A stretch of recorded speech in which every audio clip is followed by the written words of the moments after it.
வாழ்க வையகம், வாழ்க வையகம், வாழ்க வளமுடன்.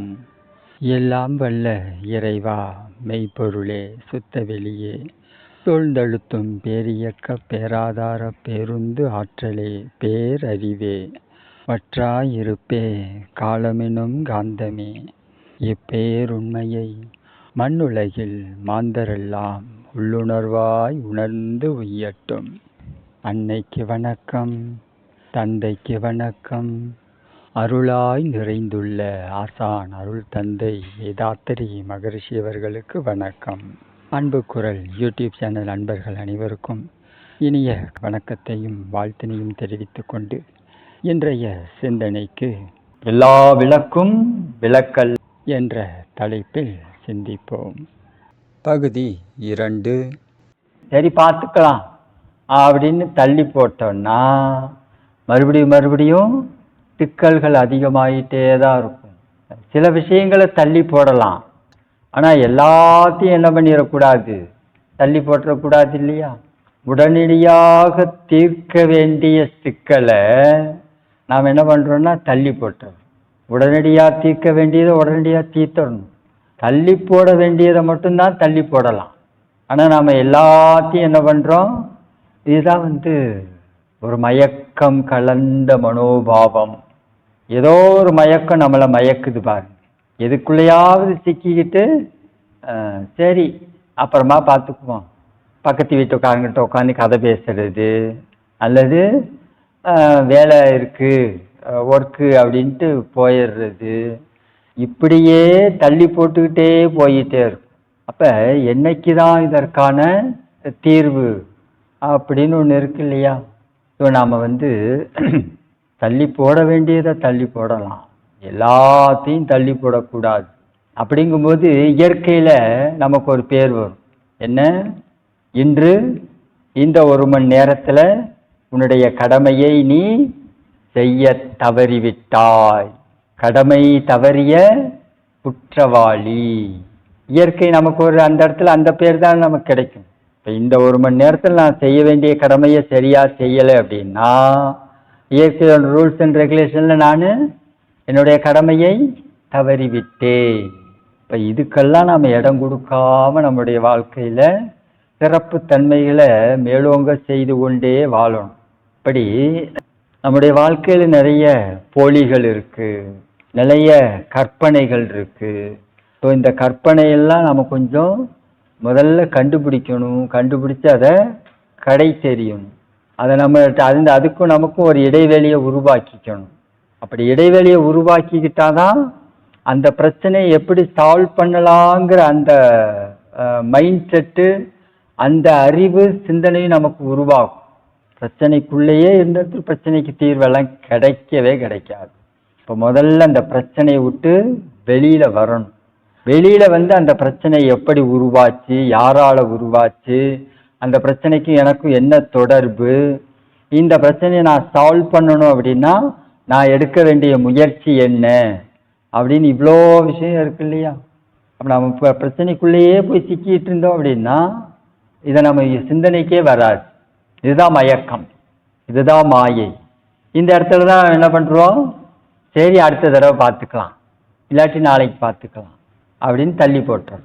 ஸோ இது ஒரு ஷார்ட் மைண்டு உள்ள அன்பர்களுக்கு, அல்லது எப்படி வச்சுக்கோங்க, மனவளக்கலை அன்பர்களுக்கு இது அழகு கிடையாது. இன்னும் கொஞ்சம் டார்க்காக இதை சொல்லலாமா, மகரிஷியினுடைய சீடராக இருப்பவர்க்கு இது பொருத்தமில்லை. மகரிஷியோட சீடராக இருந்துக்கிட்டு நான் இதை இப்படி பண்ணலாமான்னு யோசிங்க. நிறைய விஷயத்தை ஃபில்டர் பண்ணிடலாம். நீங்கள் ஒரே ஒரு இவரை மட்டும் தூக்கி முன்னாடி வைங்க, நிறைய விஷயத்தை ஃபில்டர் பண்ணிடலாம். மகரிஷியினுடைய மாணவனாக இருந்து நான் இதை பேசலாமான்னு யோசிங்க, முடியாதுன்னு வருதில்ல, நிறையா விட்டுருங்க. மகரிஷியினுடைய மாணவனாக இருந்து நான் இதை செய்யலாமான்னு யோசிங்க, நிறைய செய்யக்கூடாதுன்னு வரும், விட்டுருங்க, அவ்வளோதான். நீங்கள் பெருசாலாம் கற்பனை பண்ணி யோசனை பண்ணிட்டுலாம் போகாதீங்க. சிம்பிள். மகரிஷியினுடைய மாணவனாக இருந்து நான் இதை எண்ணலாமா, செய்யலாமா, பேசலாமான்னு யோசிங்க. நிறைய விஷயத்த ஃபில்ட்ரு பண்ணிடலாம் ஈஸி. ஆனால் உட்கார மாட்டேங்கிறோம். இப்போ இந்த உட்காந்து இந்த ஒர்க்கை நாம் எடுக்கும்போது தான் அதற்கான சிம்பிள் தேரிங்கிறது உருவாகும். சிம்பிள் தேரி பெரிய கஷ்டமெல்லாம் கிடையவே கிடையாது. எது கஷ்டம் அப்படின்னா நம்ம கற்பனையில் இருக்கோம் பார்த்தீங்களா, அதுதான் பெரிய சிரமம். நம்மளுடைய அந்த ஒரிஜினாலிட்டிக்குள்ளே நாம் நம்மளை டெவலப் பண்ணுறதுல எந்த ஒரு துன்பமும் சிக்கலும் சிரமமும் இல்லவே இல்லை. ஆனால் இதிலிருந்து வெளியே வராமல் அதுக்குள்ளேயே இருக்கிறது தான் பெரிய சிரமமே, பெரிய சிரமம். இப்போ இந்த தன்மையிலிருந்து நாம் மாறுறதுக்கு தான் மகரிஷி இந்த வார்த்தையை கொடுக்குறாங்க. தான் மயங்கியும் பிறரை மயக்கியும் வாழும் மனோநிலையிலிருந்து மனிதர்கள் தங்களை தாங்களே விடுவித்து கொள்ள வேண்டும். வேற யாரும் உங்களை விடுவித்தாலும் நீங்கள் உங்களை எடுத்து அப்படி காப்பாற்றினாலும் திருப்பி எங்கே போவீங்கன்னா அங்கேயே தான் போவீங்க. நீங்களா வெளியே வந்தீங்கன்னா வந்துடுவீங்க. யாராவது உங்களை காப்பாற்றணும்னு பிடிச்சி கொண்டு வந்து வெளியே விட்டாலும் மறுபடியும் அதுக்குள்ளேயே தான் போகும். ஏன்னா இது நம்மளுடைய முயற்சி எதுவுமே இல்லையா, அதனால் அதனுடைய பெருமை என்னன்னு நமக்கு தெரியாது. ஸோ அதனால தான் மகிழ்ச்சி அதை விட்டாங்க. மனிதர்கள் தங்களை தாங்களே விடுவித்து கொள்ள வேண்டும். தான் மயங்கியும் பிறரை மயக்கியும். நாம் மயங்குறோம், எதுல எல்லாம் மயங்குறோமோ ஒரு விஷயத்தை தெளிவாக புரிஞ்சுக்கோங்க. நாம் எதுல எல்லாம் மயங்குறோமோ அதில் எல்லாம் கண்டிப்பாக மற்றவங்களையும் மயக்குவோம் என்பதுதான் உறுதி. கண்டிப்பாக அது நடக்கும். நாம் இந்த விஷயத்தில் இந்த நிகழ்ச்சியில் மயங்குறோம் அப்படின்னா அதே நிகழ்ச்சியில் அதே விஷயத்தில் மற்றவங்களையும் நாம் மயக்கிறதுக்காக முயற்சி பண்ணுவோம். யதார்த்தமான உண்மை இதுதான், யதார்த்தமான உண்மை. அப்போ இதில் நாம் என்ன பண்ணக்கூடாது, வாழக்கூடாது. எதற்கும் மயங்காத மனம், அந்த மனதை நாம் உருவாக்கிக்கணும். அந்த மனம் எப்படி உருவாகும், தற்சோதனை பண்ணால் மட்டும்தான் உருவாகும். விடுவதை விட வேண்டும், விட்டால் இந்த மனம் உருவாகும். விடுறதை விட்டுறணும், தேவையில்லாததெல்லாம் வச்சுக்கிட்டு இருந்தோம் அப்படின்னா இந்த மயக்க மனோநிலை நம்மை எந்த வகையிலையும் விழிப்பு நிலையோடு வச்சுக்காது. அயரா விழிப்பு நிலைக்கு நாம் ட்ராவல் பண்ண முடியாது. நம்மளுடைய உயிர் மேலே மனசை வச்சு அப்படி தவம் பண்ணுறோம் அப்படின்னா அதுவும் நடக்காது. உயிர் மீது மனம் வைத்து செய்கின்ற செயலுக்கு பெயர் தவம் இல்லையா? தன்னையும் மறவாது பிற ஒன்றையும் நினையாது விழிப்பு நிலையோட அந்த மெய்ப்பொருளோட நம்மை இணைத்து கொள்வது தான் தவம். ஆனால் நான் இப்போ பண்ணுற தவம் அப்படி இருக்கா? உயிர் மேலே நம்மளால் நிற்க முடியுதா?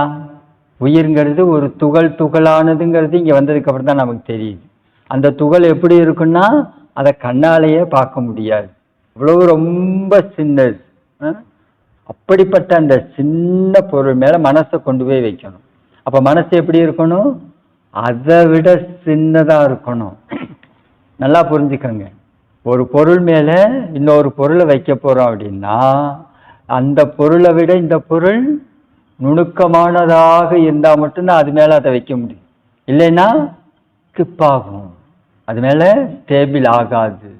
அப்போ அவ்வளவு சின்ன பொருள் மேலே, உயிர் துகள் மேலே நம்முடைய மனசை கொண்டு போய் வைக்கிறோம் அப்படின்னா நம்மளுடைய மனசு அதை விட சின்னதாக இருக்கும்.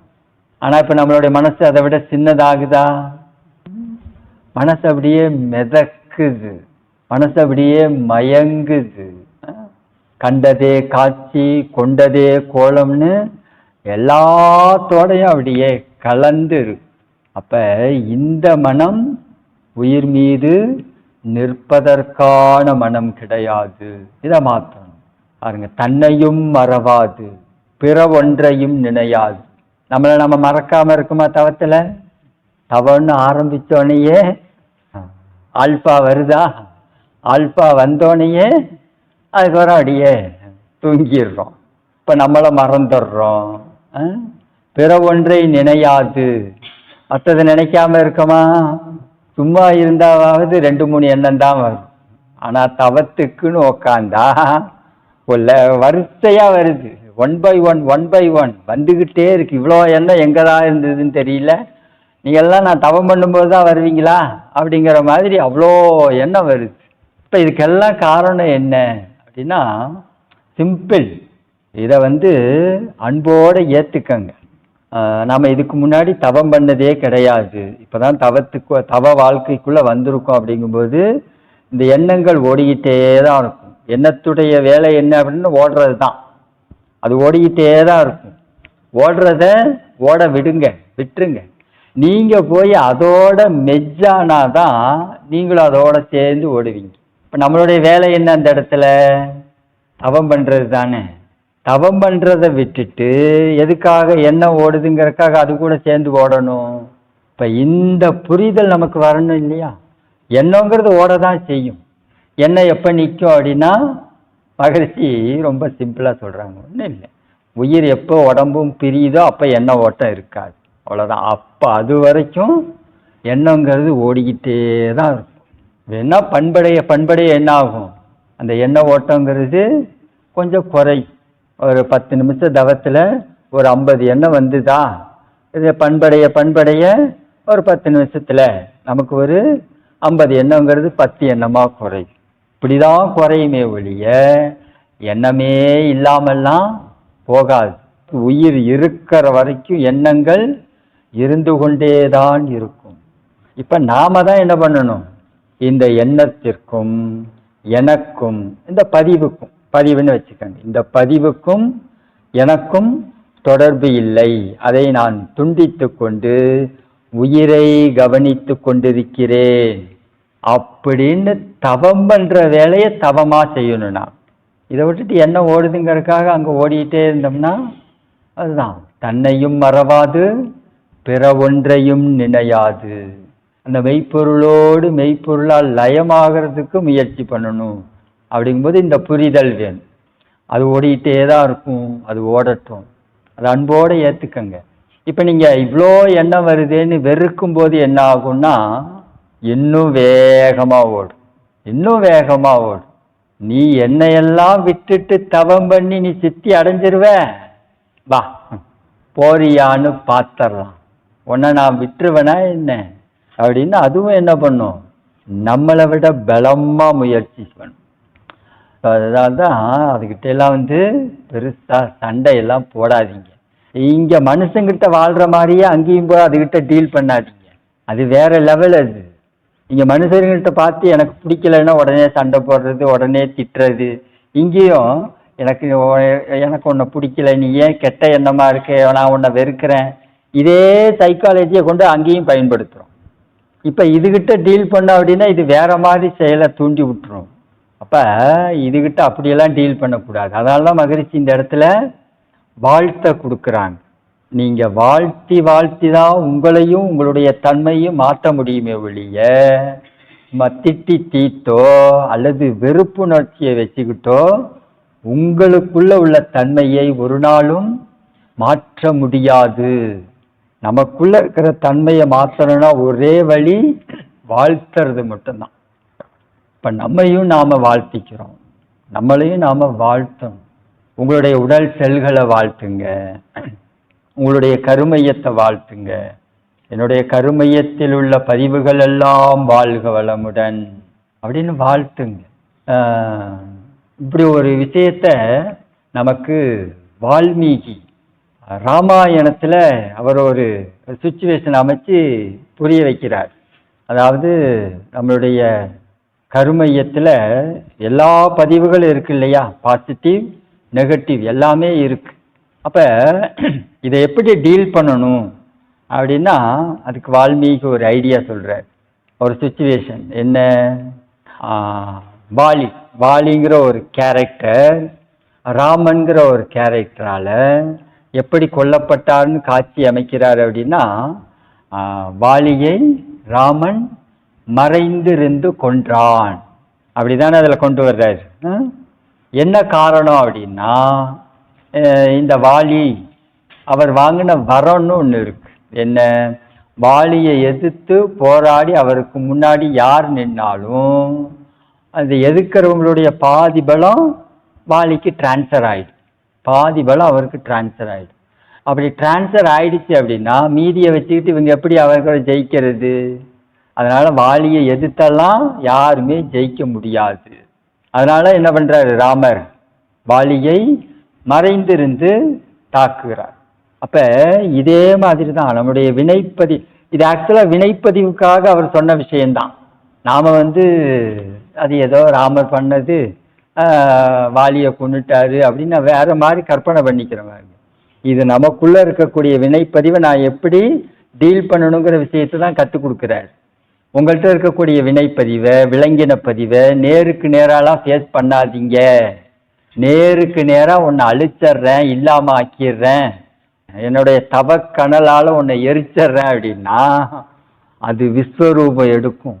அது விஸ்வரூபம் எடுத்துச்சு அப்படின்னா நம்மளால முன்னாடியெல்லாம் நிற்கவே முடியாது. இப்போ யோசனை பண்ணி பாருங்களேன். இது மாதிரி இந்த மனித வரலாற்றில் இந்த வினைப்பதிவை, விலங்கின பதிவை அழிச்சிடணும்னு முயற்சி பண்ணாங்க இல்லையா? எத்தனையோ தபசிகள், எத்தனையோ மகான்கள் எல்லாம் முயற்சி பண்ணி என்ன பண்ணாங்க? தோத்து போயிருக்காங்க. ஓடி ஓடி ஓடி ஓடி உட்கலந்த ஜோதியை நாடி நாடி நாடி நாடி நாட்களும் கழிந்து போய் வாடி வாடி வாடி வாடி மாண்டு போன மாந்தர்கள் கோடி கோடி கோடி கோடி எண்ணிறைந்த கோடியே. நமக்குள்ள இருக்கக்கூடிய இந்த அருளாற்றலை காப்பாத்திக்கணுங்கிறதுக்காக முயற்சி பண்ணி உள்ள இருக்கிற தீய வினை தன்மையை அழிக்கணும்னு முயற்சி பண்ணவங்க எல்லாத்தையும் இது என்ன பண்ணியிருக்கு? அடிச்சு துவம்சம் பண்ணியிருக்கு. அப்ப அதுகிட்ட இருக்கிற டேட்டா பேஸ் ரொம்ப பெருசு. இப்ப நம்ம கிட்ட இதை ஒரு முயற்சி பண்றோம்னு வச்சுக்கோங்களேன், நம்மளுடைய அனுபவத்தை தாண்டி நம்மளால என்ன பண்ண முடியாது? அதை டீல் பண்ண முடியாது. நம்மளுடைய அனுபவ அறிவு என்னவோ அந்த அளவுக்கு தான் அதை நம்ம ஃபேஸ் பண்ண முடியும். ஆனால் அதுகிட்ட இருக்கிற டேட்டா பேஸு யாரெல்லாம் அதனுடைய வரலாற்றில் எதிர்த்து நின்று போராடினாங்களோ அத்தனை பேர்த்தையும் அது எப்படியெல்லாம் டிசைனாக வியூகம் வகுத்து அழித்ததோ அவ்வளோ டேட்டாவும் அதுகிட்ட இருக்கு. ஸோ அதனால் எதிர்த்தெல்லாம் நம்ம ஒன்றும் பண்ண முடியாது. வாழ்த்துங்க, வாழ்த்தி வாழ்த்தி என்ன பண்ணிடலாம்? அதனுடைய தன்மையை நம்ம குறைச்சிடலாம். அதை அழிக்கவும் முடியாது. விலங்கின பதிவை அழிக்கணும்னு நினைக்காதீங்க. அது பாட்டில் அது ஒரு ஓரமாக என்ன பண்ணிடலாம்? இப்போ அதனுடைய ஆக்ரோஷத்தை குறைச்சிடலாம். அது கண்டிப்பாக நம்மளால் முடியும். அது ஒரு கொடுமையான விலங்காக இருக்கிற வரைக்கும் நமக்கு தொல்லை கொடுத்துட்டே இருக்கும். நீங்கள் அதை ஒரு அழகான சின்ன குழந்தையா மாற்றி விட்டுருங்க, அது பாட்டில் அது தவழ்ந்துக்கிட்டு கிடக்கும், இருந்துட்டு போகட்டும். பாவம் நம்மளை விட்டு அது எங்கே போகும்? இது ஏன்னா இவ்வளோ காலம் நம்ம கூட தானே வாழ்ந்துருக்கு, ட்ராவல் பண்ணி வந்திருக்கு. ஜஸ்ட்டு நீங்கள் வாழ்த்தி வாழ்த்தி அதை அப்படி குழந்தையா மாற்றி விட்டுருங்க, அது பாட்டில் தவழ்ந்துட்டு இருந்துட்டு போகட்டும். ஸோ நம்ம இப்படி பண்ணலாம். இது சான்ஸ் இருக்கு. மொத்தமாலாம் அழிச்சிடணும்னு முயற்சி பண்ணாதீங்க. அதெல்லாம் நடக்கவே நடக்காது, சான்ஸே கிடையாது. இப்போ இதுக்கு தான் மகரிஷி வாழ்த்துங்கிறாங்க. உங்களுடைய கருமையத்தில் இருக்கக்கூடிய தீய வினை பதிவுகளை எல்லாம் வாழ்த்துங்க. வாழ்த்தி வாழ்த்தி அதனுடைய தன்மையை மாற்றிட்டோம் அப்படின்னா அது ஆட்டோமேட்டிக்காக அதனுடைய ஆக்ரோஷம் குறைஞ்சிடும். இப்போ நீங்கள் இந்த இடத்துல யோசிக்கலாம், ஐயா அது சும்மாவே ஆடுன்னு ஆடுது, நீங்கள் வேற சலங்கையை வேற கட்டி விடுறீங்க, இன்னும் அது ஆடிடுச்சுன்னா என்னையா பண்ணுறது? நியாயமான சிந்தனை தான். ஆனால் நாம் ஒரு அருள் தன்மையோடு அதை என்ன பண்ணுறோம்? வாழ்த்துறோம். அப்போ நாம் அருள் பேர் ஆற்றலை கொண்டு போய் அதை மோல்டு பண்ணுறோம். நம்முடைய வாழ்த்து அலைங்கிறது அருள் பேர் ஆற்றல். அதை வச்சு அதை மோல்டு பண்ணும்போது அதுக்குள்ளே இருக்கக்கூடிய இந்த மெய்யறிவு அதுவும் என்னது? அதே தெய்வத்தின் தன்மையில் வந்தது தானே. அப்போ அதுக்குள்ளே இருக்கக்கூடிய இந்த மெய்யறிவு தன்னைத்தான் உணர்ந்து சரி அப்படின்னு அதனுடைய ஆக்ரோஷத்தை குறைச்சிக்கிட்டு அமைதியாயிடும். அப்படி நாம் அதை மாற்றிக்கலாமே ஒழிய அது மாதிரி நம்மளால் பண்ண முடியும். அதை நீங்கள் முயற்சி பண்ணி பாருங்கள். இதை விட்டுட்டு அதை எதிர்த்து போராடி அழிச்சிடணும்லாம் முயற்சி பண்ணாதீங்க. அதெல்லாம் நடக்கவே நடக்காது. இப்போ இந்த இயற்கை அமைப்பை நாம் புரிஞ்சுக்கணும். நாம் யார், நமக்குள்ளே இருக்கக்கூடிய வினைப்பதிவு என்ன, நாம் அதோட டீல் பண்ணணும்னா என்ன முறையோடு அதை டீல் பண்ண முடியும் பாருங்க. பெரியவங்க ஈஸியாக தான் நமக்கு சொல்லி கொடுத்துருக்காங்க. வாலியை நாம் எதிர்த்து வாலிங்கிறது ஒரு விலங்கு, வாலிங்கிறது ஒரு விலங்கு. இந்த விலங்கை மனிதனாகிய ராமன் அழிக்க முடியுமான்னு கேட்டால் அழிக்க முடியாது, நேருக்குலாம் ஃபேஸ் பண்ண முடியாது. அதுக்கான ஒரு டெக்னிக்கலை தான் அன்னைக்கு கொடுத்தாங்க. ஆனால் நாம் என்ன பண்ணிட்டோம், கலாக்காலை சேபமாக கேட்டிருக்கோம் பாருங்க. சிவராத்திரி பாருங்க, இப்போ தானே முடிஞ்சது. சிவராத்திரிக்கு உட்காந்து போய் கதாக்காலை சேபமாக கேட்கறது.